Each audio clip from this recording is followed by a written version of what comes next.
Guys, RCB ತಂಡ ಸತತವಾಗಿ 6 ಮ್ಯಾಚ್ಗಳನ್ನು ಗೆದ್ದು ನಾವು ಪ್ಲೇ ಆಫ್ಸ್ಗೆ ಹೋಗ್ತೇವೆ ಅನ್ನೋ ಹೋಪನ್ನು RCB ಫ್ಯಾನ್ಸ್ಗಳಿಗೆ ಕೊಟ್ಟಿದ್ದಾರೆ. ಆದರೆ ಇದೀಗ RCB ತಂಡದಲ್ಲಿ ಒಂದು ಕೆಟ್ಟ ಸುದ್ದಿ, ಅಂದರೆ ಬೇಜಾರಾಗುವಂಥ ಒಂದು ಸುದ್ದಿ ಒಂದು ಕೇಳಿ ಬರ್ತಿದೆ. RCB ಫ್ಯಾನ್ಸ್ ಎಲ್ಲ ಕ್ಯಾಲ್ಕುಲೇಷನ್ಸನ್ನು ಮಾಡಿ RCB ಪ್ಲೇ ಆಫ್ಸ್ಗೆ ಹೋಗುತ್ತೆ ಅಂತ ಒಂದು ಹೋಪ್ಸನ್ನು ಇಟ್ಕೊಂಡಿದ್ರು. ಆದರೆ ಈಗ ಒಂದು ಕೆಟ್ಟ ಸುದ್ದಿಯಿಂದ ಎಲ್ರಿಗೂ ಬೇಜಾರಾಗಿದೆ. ಹೌದು, RCB ತಂಡದ ಒಬ್ಬ ಪ್ರಮುಖ ಬ್ಯಾಟ್ಸ್ಮನ್ ಆದ ವಿಲ್ ಜಾಕ್ಸ್ ಅವರು ತಮ್ಮ ತವರಿಗೆ ಮರಳಿದ್ದಾರೆ.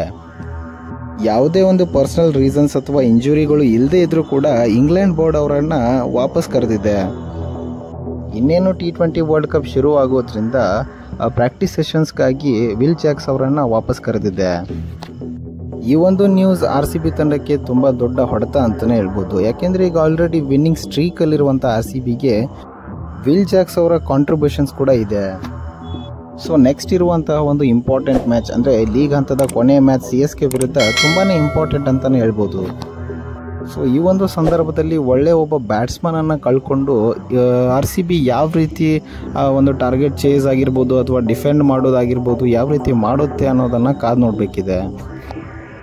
ಹಿಂದಿನ ಒಂದು ಮ್ಯಾಚ್ಗಳಲ್ಲಿ ವಿಲ್ ಜಾಕ್ಸ್ ಅವರು ಕನ್ಸಿಸ್ಟೆಂಟ್ ಆಗಿ ಸ್ಕೋರನ್ನು ಮಾಡದೇ ಇದ್ರೂ ಕೂಡ ಸ್ಕೋರ್ ಮಾಡಿದಂಥ ಮ್ಯಾಚ್ಗಳಲ್ಲಿ ತುಂಬಾ ಸ್ಟ್ರಾಂಗ್ ಆಗಿ ಬ್ಯಾಟಿಂಗನ್ನು ಮಾಡಿದ್ದಾರೆ.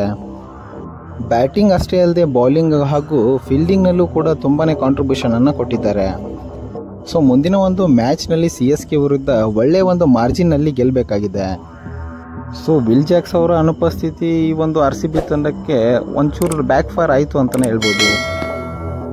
ಗೆಲ್ಲುವ ಒಂದು ಫೇವ್ರೇಟ್ ತಂಡವಾಗಿ RCBಯನ್ನೇ ಹೇಳ್ಬೋದು. ಯಾಕೆಂದರೆ ಈ ಒಂದು ವಿನ್ನಿಂಗ್ ಸ್ಟ್ರೀಕ್ ಏನಿದೆ, ಮೊದಲು 7 ಮ್ಯಾಚ್ಗಳನ್ನು ಸೋತರೂ ಕೂಡ 5 ಮ್ಯಾಚಸನ್ನು ಗೆದ್ದು ಸತತವಾಗಿ ಗೆದ್ದು ಒಂದು ಕಂಬ್ಯಾಕನ್ನೇ ಮಾಡಿದೆ. ಹಾಗೂ ಹೋಮ್ ಗ್ರೌಂಡಲ್ಲಿ ಮ್ಯಾಚ್ ನಡೀತಾ ಇರೋದ್ರಿಂದ ಗೆಲ್ಲುವ ಜಾಸ್ತಿ ಚಾನ್ಸಸ್ RCB ಕಡೆನೇ ಇದೆ. ಆದರೆ ಮಾರ್ಜಿನಿಂದ ಗೆಲ್ಲಬೇಕಾಗಿದೆ. ಬ್ಯಾಟಿಂಗ್ ಫಸ್ಟ್ ಮಾಡಿದರೆ 18 ರನ್ಗಳಿಂದ ಗೆಲ್ಲಬೇಕಾಗಿದೆ. ಹಾಗೂ ಬೌಲಿಂಗನ್ನು ಫಸ್ಟ್ ತೆಗೆದುಕೊಂಡ್ರೆ 18.1 ಓವರ್ಗಳಲ್ಲಿ ಟಾರ್ಗೆಟನ್ನು ರೀಚ್ ಮಾಡಬೇಕಾಗಿದೆ.